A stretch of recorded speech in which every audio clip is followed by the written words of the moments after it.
It's time for Let's Get Digital Treasure Coast with digital marketing experts Megan Nager and Corey Turner. Let's Get Digital Friday, marketing for the modern age. And now, here are your hosts. Hello and welcome to Let's Get Digital. I'm your host, Corey Turner, and I'm with Megan Nager. Hello, good morning. So today we're going to talk about content, and because there's so much to go over with digital content, we're going to split this up into two different episodes. So today's our first. We're going to dive a little into the surface level of content and, show you our tips and tricks along with things we've learned over the years. Yes, because I love to say, well, I think other people say this, but content is king in the sense that if you do have a business online and you're getting into social media, then making content consistently is super important for your brand or business. And if you're not, you're probably missing out. So, when we first started writing this episode, there's like so much to cover on this topic because it's like, where do you even begin with creating content? But we're going to start with basically describing what we do, because what we do is create high quality digital content for brands and businesses that drives in customers and new, customers, people who are into your brand or business, fans, etc., whatever it is that you're promoting. And when we refer to digital content, what we're saying is essentially pictures, videos, blogs, graphics, anything that you're going to post on your social media, your website, your landing page, emails, etc. So basically any content that lives online. And Corey and I usually focus on video because that's our specialty. But for the sake of giving you guys advice for creating any type of content, we are splitting it into two because there's we could spend a whole episode just talking about blog content, for instance. So we're going to focus mainly on video. And then next week, we're going to give you guys very specific examples of things you can create for your own brand or business if you don't have the money to pay someone else to make it. So that being said, we know that Corey, you want to say something? Oh, I just wanted to say, a quick, if this is your first time joining, we are Wake and Make Media, a marketing company based out of the Treasure Coast, and we specialize in video production, so we actually know what we're talking about here.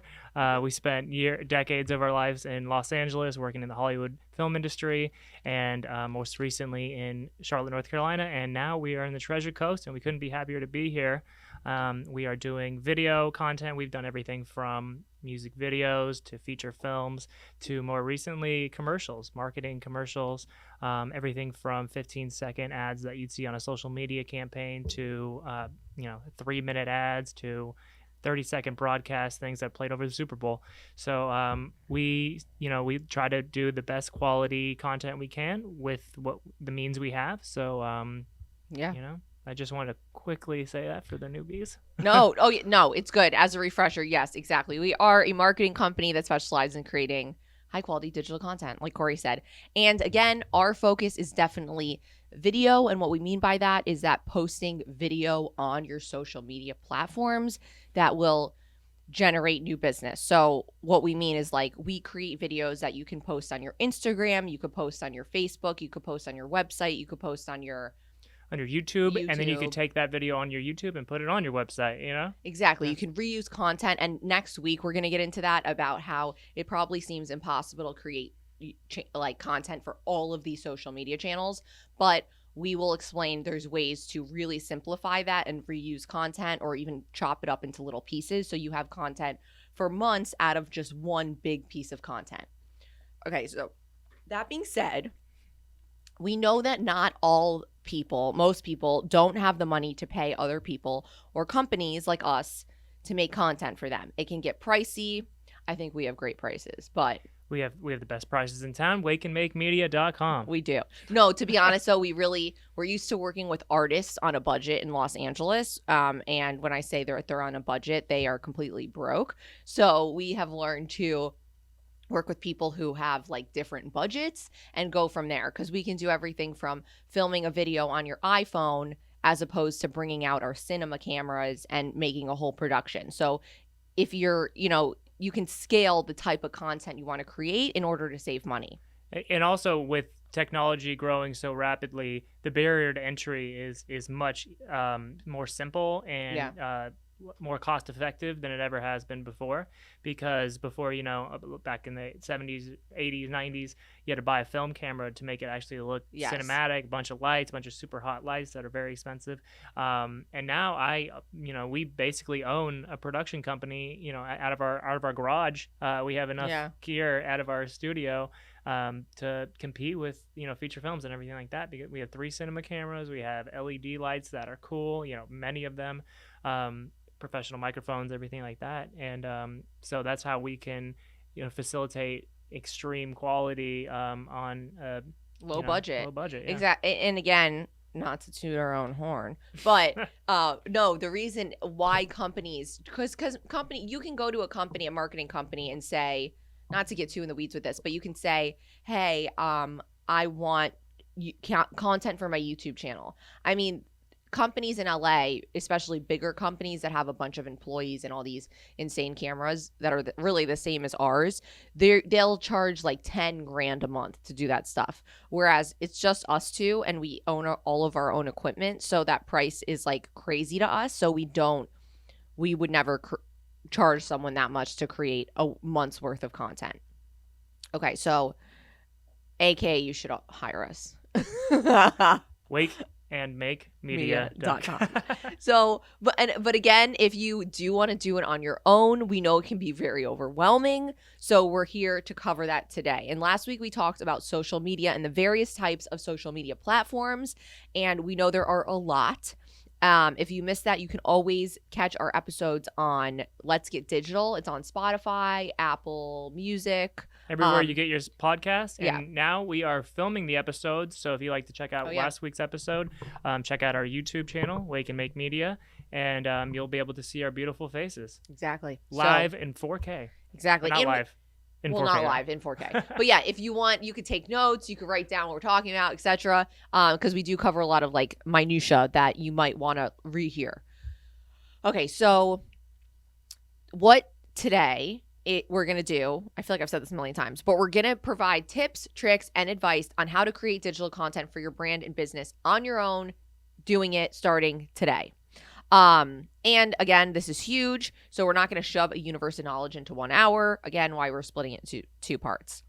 So just for this episode, we're going to focus on how to get started creating content for the various types of content you can create. And then next week, we're going to give you guys a ton of ideas of content you can create yourself, which is going to be really valuable because we're basically just throwing out a bunch of free ideas that, I mean, has taken us like years to learn. We're here to bring value to you. Yes, love that. That's what we're here for. Okay, so first of all, I want to start off just by re-emphasizing the power of social media. Because again, if you're not on it, no matter what age you are, 85, you can benefit from being on social media if you're trying to get some sort of sale or new customer, etc. According to Business Wire, as of 2022, there are 4.62 billion social media users worldwide. And those users spend an average of 2 hours and 25 minutes on social channels every single day. So that means basically, if you are not on social media, you're missing out on getting a whole lot of eyeballs on your stuff. And additionally, social media is a great way to build your brand awareness, develop customer relationships, and you can directly sell to your customers. So instead of waiting for someone to come into your store, for instance, or email you about being interested, you can literally direct message someone and say, hey, I want to buy that shirt, or I want to buy that table, or whatever else you're selling. You can also physically purchase stuff on Facebook and Instagram as well directly, which cuts out a whole lot of time. So if you wanted any more information, last episode we did was all about social media. So, we went really deep into it. Just FYI. No, and all the stats about who's on social media. Mm-hmm. What platforms to use, what's growing, what's not growing, etc. Exactly. So again, why creating content is important. A lot of people are like, why do I need to make business videos or pictures for my social media? It sounds stupid. I'm not getting sales. Like, what's the point? It's a lot of effort, etc. I totally get it. But it really is today, especially in 2022, the absolute best marketing practice you can partake in. And that's because when you create content, you're providing free and useful information to your customers or your audience. You're attracting potential customers. And you're retaining existing customers through engaging with them, which is a lot harder to do if you see someone who comes in your store every maybe few months. You say hi, whatever. That person you could reach out to. Maybe they have friends. It's just easier to interact with people on social media because it's so direct and immediate. And you're always in the front of your customer's mind. Yes. So I always tell our clients, I mean, that's so, so important. Once you get them in the door the first time, that's fantastic. But people have short attention spans. They might forget. This is true. You really want to stay in front of their mind. So if you can get them to follow you, you can get their email address, and you could constantly send them content. They could, you can make video content so they could see your face. That's so important because next time they're going to need your services, you're obviously going to be the one they go to. Absolutely. And to piggyback off of that, sometimes people will, you could even if you're looking at what you're following some of your customers and they're posting their own content, even if it's just a personal page, you can see what they're interested in. People have put on their Instagram stories or even made a post saying, hey, interested in, I'm looking for someone to create a video for said whatever production this weekend. Boom. You see that, you're a production company, you can reach out to them, you're hired immediately. So it really cuts out a lot of time and effort. And according to HubSpot, where we got these stats, almost 40% of marketers say that content marketing is the most essential part of their marketing strategy. And 81% say their company sees content as a major business strategy. So again, if you're not making content, you really are missing out because content equals business growth. You like that? You like that? I love that. That is my motto. I have that tattooed on my back. Wow, that's a big deal. I didn't know that. So first off, types of content to create. So if you have no idea what we're talking about, I understand. We're talking about content you can put online that's going to get you seen. So the biggest ones out there, I'm sure there are more. Corey, if you think of others, please let me know. But these are ones that you and I really focus on and are probably the most popular ones. Mm-hmm. So videos, pictures, blogs, graphics, and podcasts. I guess and radio. This counts. Radio, podcast, audio. Audio is a great one. Yeah, like audio encompassing both. Oh yeah, audio. I guess yeah, that works. I mean, okay, that's what I'm saying. Yeah, so audio could include podcast and radio. So anything you're doing to just talk about your brand and business, if you can translate and put that online, that's content for you. Okay, so it can be a lot more simple than it seems at the beginning. And with all of these that we mentioned, there are so many different things you can do with each type of content. And we're going to get more into that tomorrow when we give you specific ideas. But for instance, you can be informational. You can do reviews. You can give advice. You can talk about your life stories. I'm a comedian, so I create comedic digital content where I'm never directly selling anyone, but working as an actress, I create a comedy sketch that's just 60 seconds, put it on my Instagram, and I cannot tell you how many acting jobs I've got hired off of just posting a 1-minute silly sketch of me pretty much embarrassing myself. Totally. and yeah, I mean, the best kind of content that you can do is the kind of content that you enjoy. Ooh, I like that. Yeah, so if you're petrified of being in front of a camera, you could write something. Yes. If you are illiterate, you could speak something and do radio or podcast. That's not a joke. I'm actually serious. Yeah, no. And also maybe none of those sounds like something you'd be into. You can also make an infographic. Maybe you're great at design. All these different things that you can do to set yourself aside from your competitors and also give information is so valuable. Totally. And exactly like Corey said, I've worked with a lot of people, particularly women, to film content. And I think this probably applies more to women. I'm not speaking for all men, obviously, but I know women, if you're going to shoot videos, get very like, I've worked with a woman who is like a chef. I've worked with someone who actually had her own marketing company where she only worked with female entrepreneurs, and they were working with me to create video content. And both of them were absolutely petrified. They would spend like 4 hours doing their makeup. One of my friends was getting her hair professionally done every time she'd be on camera, and she'd have to like take a Xanax beforehand. It was just like she would freak out. And so eventually, after working with her, she did relax, and it became a lot more simple. And I think she realized that you could just lift up your iPhone, and really people appreciate authenticity. You don't need to be like perfect looking and have everything recited or memorized, so you're like reading a script. But at the end of the day, she realized, hey, I really hate being on camera. I don't want to do this. So it was like, okay, that's fine. Let's start a blog. So now she blogs. She has a super popular cookbook blog, and she's turning it into, she's literally publishing a cookbook next month, all based off of a blog that she started a few years ago because she was too scared to be in front of the camera. Also, her food is like the most photogenic food I've ever seen in my life. Like it is just like beautiful. Yes, it's exactly. So another thing too is Corey and I were like, hey, instead of, again, getting on camera and talking, because to be honest, you can tell if someone's super uncomfortable on camera and it's not going to translate well. So she started getting a professional photographer to photograph her food. So now she posts blogs and just pictures of her food. That's it. She's grown, I think, like 30,000 followers in a year. And she's literally making a cookbook with a celebrity chef. So it majorly paid off. And you know what? 30,000 followers isn't just a vanity thing. You know, those are customers, and they're paying customers, paying for the books, paying for her food, you know, everything. So she built that. We built that. Yeah.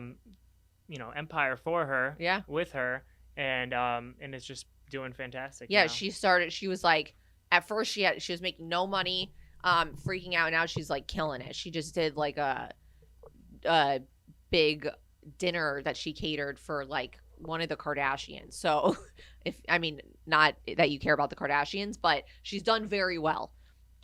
So steps to create content, because you're hearing all this and you're like, okay, I don't know what you're talking about. Where the hell do you even begin? Do I do a blog? Do I do videos? Do I do graphics? I don't know how to make graphics, whatever. Totally understand. So the first step that I always suggest is do research and make a plan, which sounds vague, but basically, like we've mentioned, there are so many social media apps. We covered that yesterday, and we went through literally like the age demographics of each one. Last week. Yeah, last week. So again, did I say last week? You said yesterday. Oh, sorry. Last week. It's been a long week. We're here every Friday at 9. It's been a long week.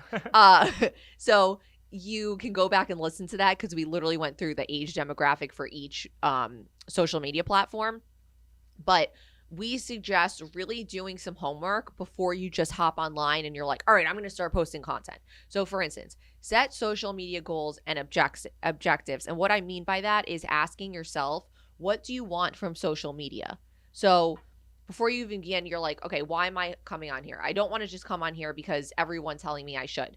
You need to have some sort of reason. So say you own a surf shop and you have no social media presence and you want more customers. That's perfect. You hate being on camera. Easy. You can sit there and go take pictures of at the beach just on your iPhone. You could take pictures of surfboards. You could do informational graphics. Infographics are great.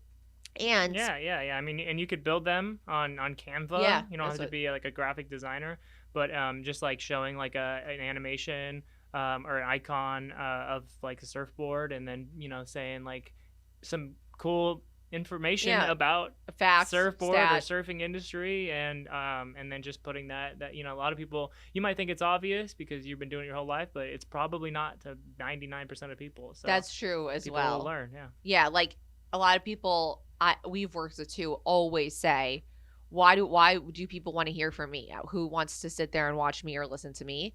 Every single person in this world has a unique story and value, and you add something. So even if you think, oh my God, everyone's heard this a million times, I promise you they haven't, because people are worried about themselves and their industry and what they're doing. So again, like I'm interested. I would love surfing. So it's just like, but I don't know specific things about it. So if someone thinks no one's going to care about that, I guarantee they will. So when you ask yourself what you want from social media, I'm talking about like, what are you using it for? Do you want more customers? Do you want just for a vanity thing? You want a social media presence online? You want to create a mailing list? You want to connect with your customer base, get some information that you might not know? Exactly. Do research your demographic. Exactly. So make sure you really have that clear, because without that, you're kind of just not going to know even why you're doing it or where to begin. So then after you do that, I suggest, and this is all before you even get on these, research your competition. So again, you have a surf shop. Go and look up online, just do a simple Google search. What are other surf shops in your area doing online, or even other ones around the country? Like we've gotten inspiration from. Absolutely. Yeah. I mean, you could go, that's a great piece of advice.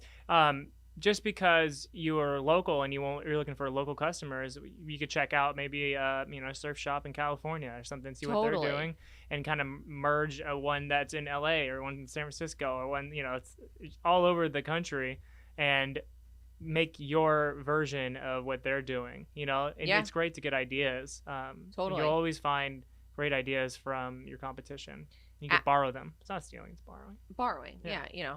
But really, like we've gotten inspiration for our company from, I've seen stuff from like a company I saw online years ago was in England that I was like, oh, I love how they promote their marketing company. And it's not like, I'm not telling you to go and research their competition and then copy every single thing they do, because I would not suggest doing that, because you'll probably get in trouble.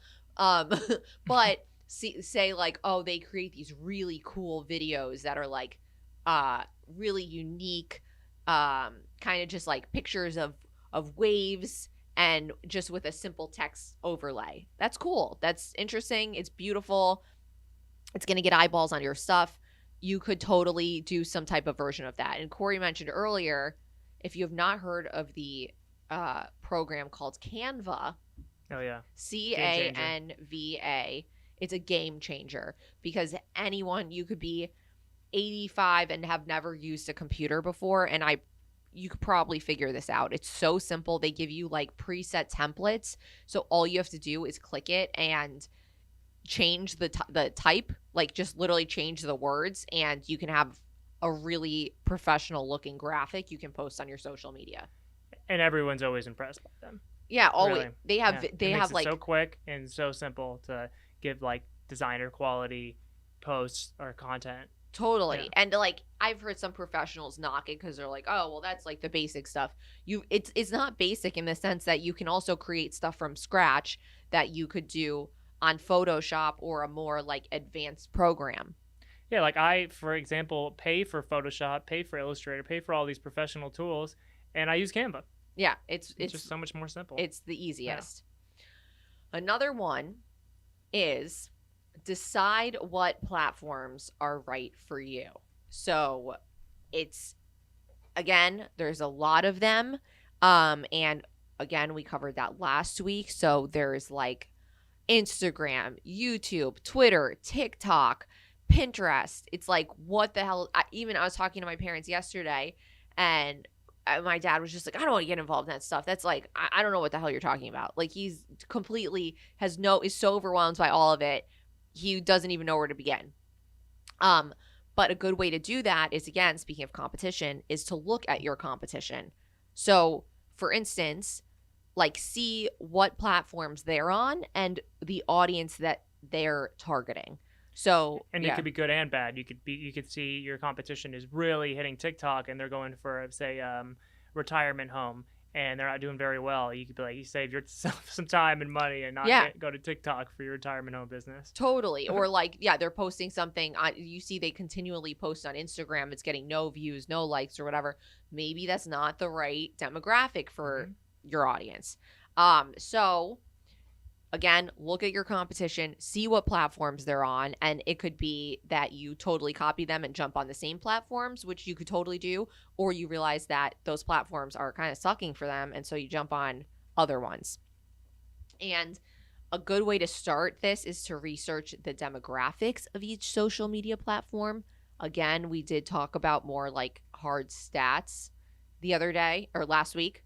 But for instance, you might assume that if you're trying to target Gen Z, which is, they're what, like early 20s now, I guess, Yeah, Gen Z?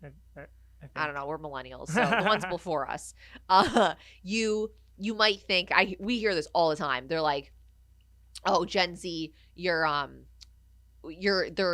too young. They're never going to be on Facebook, or they're never going to be on LinkedIn, or they're not going to be on Pinterest. Turns out that, for instance, data actually shows that nearly a quarter of Facebook users are actually aged 18 to 24.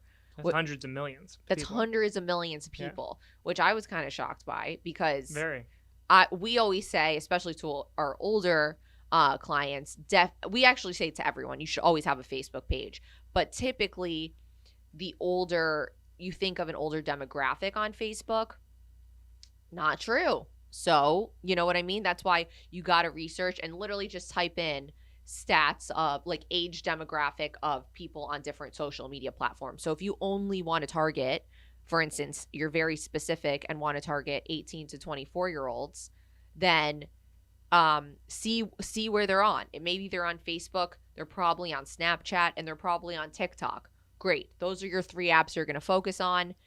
Done deal. You can start making content. Facebook and Pinterest are actually the top social networks for boomers. So what are boomers are like? You just said boomers. What? Why? I don't think that's like the PC way to. Is it? Is it not? It's a baby boom generation. Is it Gen X? No, Gen X is the one above us. Oh, I get that. Yeah, so isn't Gen X like the weird You're in right, between, you're right, like you're the right. like 40 something? No, you're right. Baby boomers. Yeah, so baby boomers.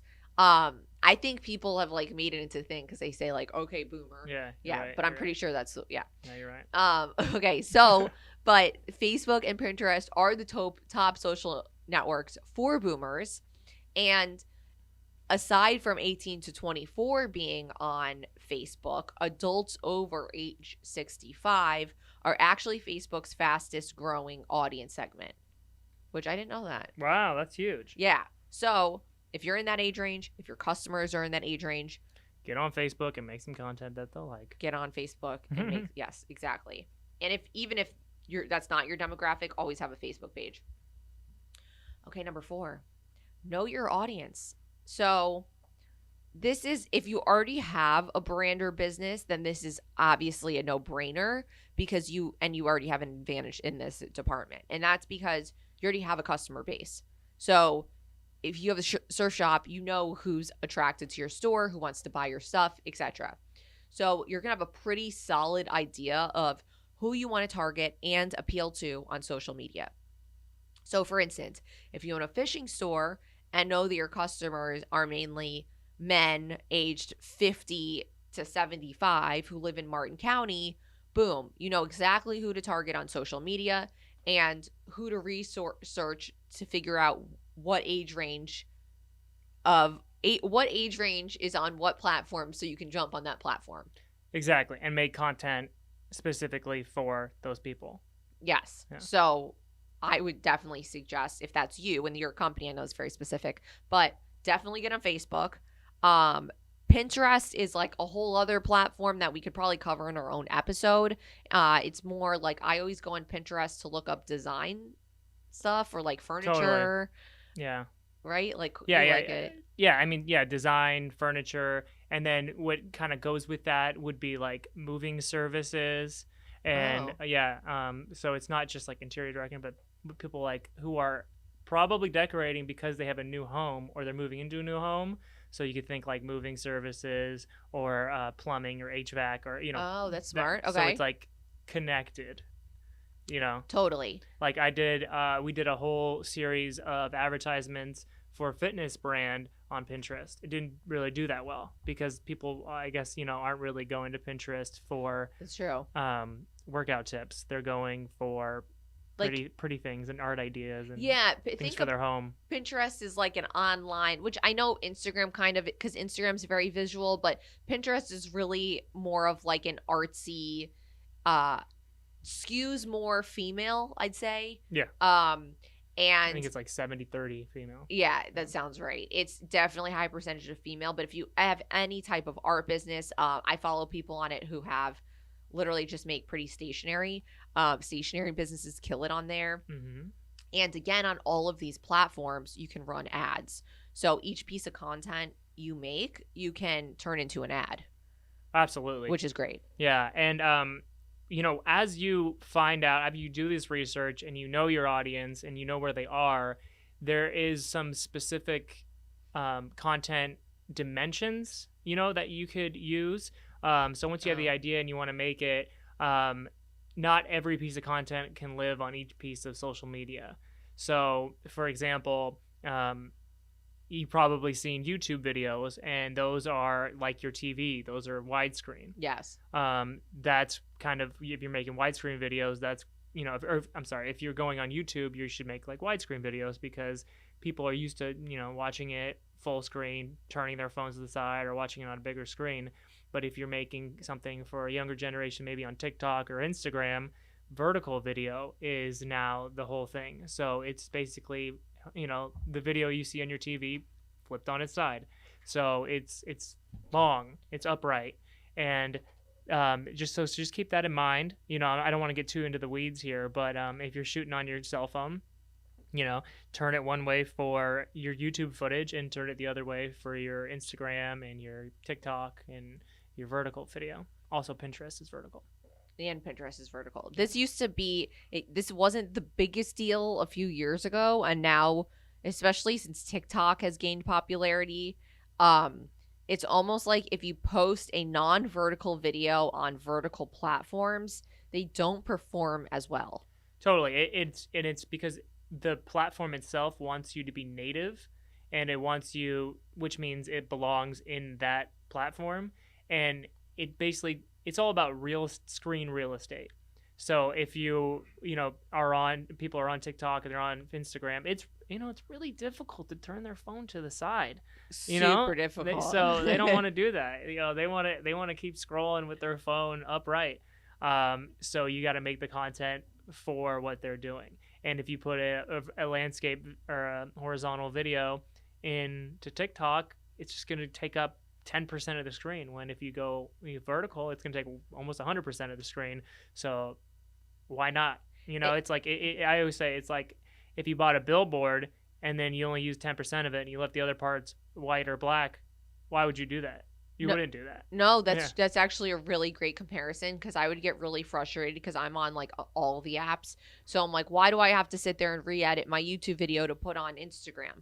But then I realized that app, like, it's like they're watching you, which they probably are, and they're purposely not promoting it as much, and people aren't going to look at it as much because it's not taking up the whole screen. So again, that's a technicality. You can always just ask us questions too. WakeandMakeMedia.com. You can message us, you can email us, and we can answer any of these questions, because that's a technical thing that gets kind of confusing. Totally. And actually, when I was posting this right here, our radio show that we filmed, I posted it on Instagram Reels, and it even said full screen videos perform better on our platform. So is this, it said that? Yeah, it actually said that. Yeah. Oh, yeah. They were hiding, because I would. Yeah, they were trying to be sneaky at first, but now they're just like straight up, hey, you need to post it. Yeah, because these apps they've gotten so competitive, because really the first thing was, after MySpace, if you had a MySpace, came Facebook. Facebook was like really, got big in like 2011, 2012 is when it really started to take off. And then quickly Instagram came out, and it was just those two. But now it's Twitter. And Twitter. Yeah, you're right. Twitter too. But now there are so many platforms that the platforms are getting really competitive, and they keep putting out features that the other one has. So they want to know that you're really valuing their app and not another one.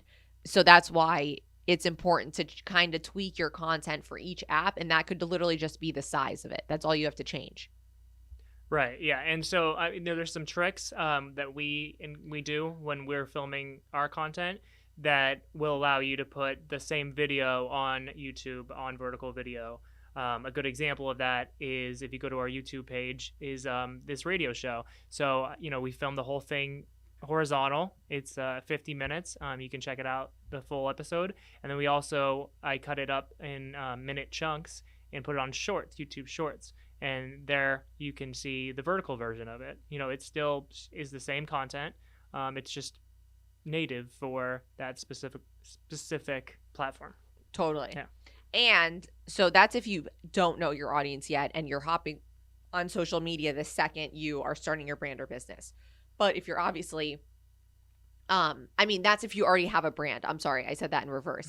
If you're starting your business at the same time that you're hopping on social media, this is obviously going to take a bit more time because you have to know, you have to do your market research. You're making a business plan, which is a whole other thing we could talk about. But it's a crucial step for any brand or business, not just online or general, to really get to know your audience. So you need to know, and the more specific you can get, the better, not just in terms of like selling, just in terms of your business, but even for how you're going to promote yourself online. And it's important to do market research and get familiar with the people who you want to sell to. So consider your brand image, what it is in general, and make sure that it translates to social media. So again, say you own a surf shop, you have like big blue lettering, your logo is a wave. I'm thinking of like the most like typical thing ever. You got, you sell a lot of like Billabong. You go to the beach every weekend. Like it's easy to know who you're going to target. You're going to target surfers in your area, and you're going to want to use those colors and that feel when you're posting on social media. So think of social media as just another arm of your own business. You don't want to have a surf shop and then people go and look you up on Instagram, for instance, and you have like, if all your stuff is blue, for instance, people are going to get super confused if they go to your page and they see pictures and videos of like neon yellow, really modern, crazy fonts, nothing to do with surfing. I don't know why you would do that, but it's going to confuse people. So just think of, and then they're going to leave your website. And then you're going to, exactly. Then you're going to lose them. So think of your physical storefront, or, if you don't have a physical storefront, that's fine. But think of the product you're selling and make sure your social media is totally in line with that. And then decide what type of content you want to make. So we mentioned earlier that there are obviously a million different types of content to make: videos, pictures, graphics, blogs, podcasts. Since we're talking about social media, the easiest way to get started is to create videos, pictures, or graphics, in my opinion, because it's hard if you're blogging on your website, for instance, to put that on social media. You can always do like an infographic. Right. Yeah. But you definitely don't want to just post a bunch of text. Well, I've seen people do that. So I've seen, the other day I saw somebody I follow. I don't remember who it was. It actually might have been one of my friends. They had a blog written about them. It was like a press article, but it wasn't from like a big publication. So they just took a screenshot of the blog and then put that picture on their Instagram, and it got like 4 likes. Because, right, yeah, it looks like an accident. Yeah, like it's not visually appealing. So again, just because the blog could be really informational, what sucks for social media, if you're not into the whole visual stuff, is that you need to make sure it's appealing in some way. So don't just like, we've seen this a lot with food bloggers, like more amateur food bloggers, which obviously everyone's an amateur when they begin, so no hate on that. But like, we've seen even some bigger food bloggers, especially when we lived in Charlotte, like they'll go to restaurants and the whole point of their page is to promote food and get, probably they usually get paid by restaurants to promote their content. They could get sponsorships, so you can make good money doing it. But they'll go into a restaurant and it's this beautiful meal, but they take a picture on their cell phone after they've half eaten it and the lighting's terrible. Yeah. It's like mashed up. And it looks less appealing. Yeah, Corey and I have seen a few where we're like, we don't want to go to that restaurant. Yeah. And then we end up going and it's actually amazing, but the picture is like actually hurting you. Yeah, pictures say 1,000 words for sure. Literally. Food. Yeah, so you want to make sure, just keep that in mind no matter what you're posting on, visually appealing. Obviously, if you're just posting a blog on your website, that doesn't need to be visual appealing. That's not why people are going there. They just want to read it. So not to drill this over the head, but if you're going to write a blog, just do not take a screenshot of the plain text and put that on your social media. I think it's really boring. Agreed. So for video ideas specifically, again, we could do a whole episode of just talking about like blog ideas, picture ideas, video, okay, everything. But because video is probably the highest it translates the best in terms of generating revenue. Absolutely. I mean, I this is just tried and true, and it keeps progressing. You know, I every single time I've ever done a test where it's a picture versus an animation versus a video, the video wins every single time. Every time. On views, likes, revenue, clicks, every single time. And Corey and I really like tested this for years because we're like, we'll take an amazing picture, even multiple pictures, you could swipe through them and it's like not even comparable to the video. Yeah. And it could be not even that great of a video. There's just something about video and it's like these apps are pushing it more. It just gets more eyeballs. And 86% of video marketers say that video is effective for generating leads. So that's a really high percentage. That's like almost 100% of marketers. Yeah, absolutely. Because you can just convey so much more information through videos. You can, and it's easier to digest for your customer.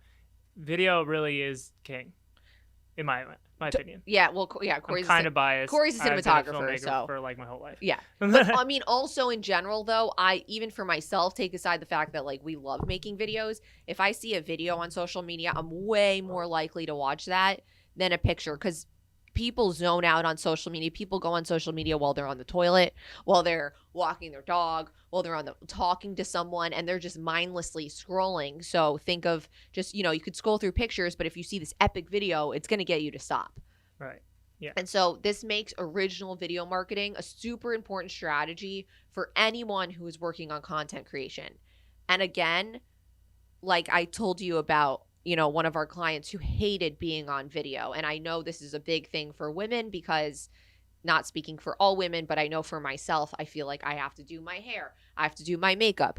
I have to be like mentally okay. Whereas Corey will be like, let's shoot something right now. And I'm like, I just got out of bed. I look like a crazy person. I'm not hopping on a video right now. So I know it's different for guys, but I should probably take more time to get ready. But no, it doesn't. Guys can just like, if you're not in your pajamas or you didn't just like wake up out of like a drug-induced coma, you could be okay, in my opinion. Like, you don't need to sit there and put on like eyeliner. Debatable. Yeah. Debatable. Well, no, it's different. So I know this is a big thing for women. But that's okay because you don't need to show your face on camera. And if you do want to show your face and you're just scared, again, I've worked coaching like so many men and women, but this usually falls on women on creating content. And like, I'll just sit with them for multiple times before they even actually publish one of the videos and just get them comfortable in front of the camera. And that's great. Like, I understand if you're not used to being on camera, it can be very intimidating and overwhelming. But there's also workarounds. So say you're like, I absolutely hate it. There's no way in hell I'm getting on video. I look like a crazy person. I hate how I look, etc. That's fine. You could do animations. You could animate like hard to understand ideas. Yeah, you can shoot a lot of B-roll, which is like, close-ups or, it doesn't actually, it's just footage of what you're talking about. So there's A-roll and B-roll. A-roll would be you talking. B-roll would be showing what you're doing.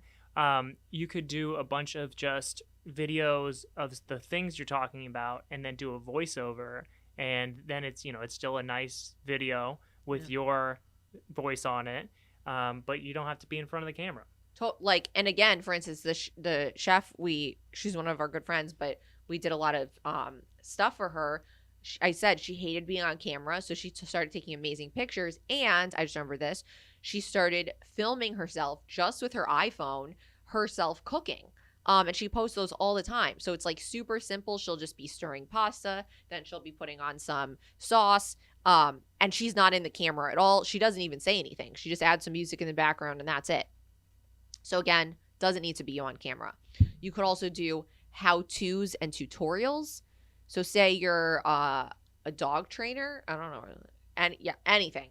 Don't you follow a dog trainer? Or you watch something with... Yeah, I watched a masterclass on dog training. Yeah, it was very insightful. I learned a lot of stuff. You know, very good. But he also has a television show. I don't remember his name. He has a television show, but I guarantee he also probably has a social media, Instagram or Facebook or something. Yeah. And you can sit there and actually, this is a better example. There is a doctor I follow. He's a psychiatrist, and he sits in the same chair in an office that's like nothing special. And he literally just sits. I'm pretty sure he's almost always wearing the same thing. And every day he gives a 1-minute piece of advice about a different mental health issue. Super simple. Talks to the camera. I'm pretty sure it's shot on his iPhone. And for instance, so the other day he was talking about anxiety. 3 tips to manage your anxiety holistically. Boom, boom, boom. That was it. Tutorials. There's people who do, if anyone likes HGTV, there's people who do. Corey loves. Well, we both do. But people who how to saw a table, how to buff a tabletop, and I mean everything from we recently bought a house and I didn't know anything about irrigation. So I learned about how to water the grass on YouTube. Yeah, just literally. And it was a very low quality video, but it had millions of views, and I'm sure it did well for the business who made it. Because it was a business, landscaping business in I don't even know, Arkansas that made it. So I'm sure they're killing it in Arkansas. 4 million views. Yeah. Okay. A good example too is one of the worst videos I've ever made. It was me on my iPhone filming, and I looked at it recently. I made it 5 years ago. My makeup's running down my face. I look like I'm drunk. I don't know what I was thinking. I think I had just gotten back from work. I was a mess. But I gave 5 tips to create comedic characters because I'm a comedian. So I just listed off. It was like a 5-minute video, just listed off advice to create comedic characters. It's my highest watched video. It has thousands of views, hundreds of comments of people saying this was so useful. Wow. So again, you don't need to look perfect. Or it doesn't need to be perfectly filmed to be effective. You can also do product demos. So I guess say you own a vacuum cleaner store. I love these examples. Really, you like this? I don't know where these are coming from. It's Friday. You can show how to use a vacuum cleaner. You like that? That's good. Yeah. Or how to empty a vacuum, because honestly, I didn't know how to do that. Didn't we look until I was in college? Yeah. No, but I think I've looked up something like that because a lot of hair gets trapped in the. Yeah. From your dog gets trapped in the vacuum. It's not intuitive. Yeah, exactly. Again, graphics, go to canva.com. You can get a free version, and they have animated graphics you don't have to do anything with. They have different colors, logos, fonts. It's so easy to create graphics on there. Yeah. You can create pictures of yourself. Again, say you're a surf shop, go to the beach, take a video of your phone of the pretty beach, maybe yourself, a video of the waves coming in and out. I don't know. There's just tons of different simple ways to do it. Think ocean. Exactly. Another thing you could do is user-generated content. So yeah, commonly called UGC. If you ever see that acronym, that's what that means. It's always UGC. I see that all the time, and I didn't know what that was. I knew what user-generated content was, but I didn't know that stood for it. Yeah, it took me a while to figure out.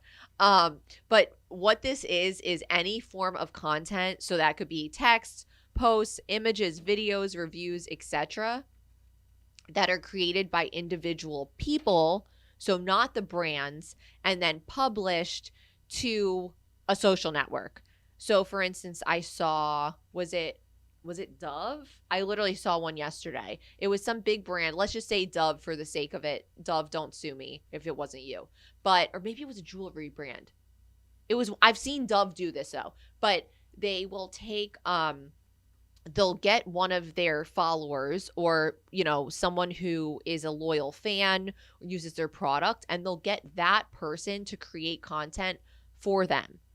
Yeah, and it's so how can you get anything more genuine than an actual customer doing something about your brand just because they want to do it? Totally. Like, we work with a medical company. They basically they have a product that tests the strength and endurance of employees who are working in really physically demanding jobs, to make sure they don't get hurt, basically.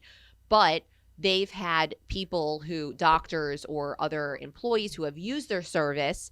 We've interviewed them, and they just sit there and talk about how much they enjoy the product, how helpful it's been, and then we post that on their social media. So the business owner is not doing anything, no one in the company is doing anything. It's an actual client who's giving a testimony, and that goes a really long way. That's probably like one of the most powerful things you could do. Totally.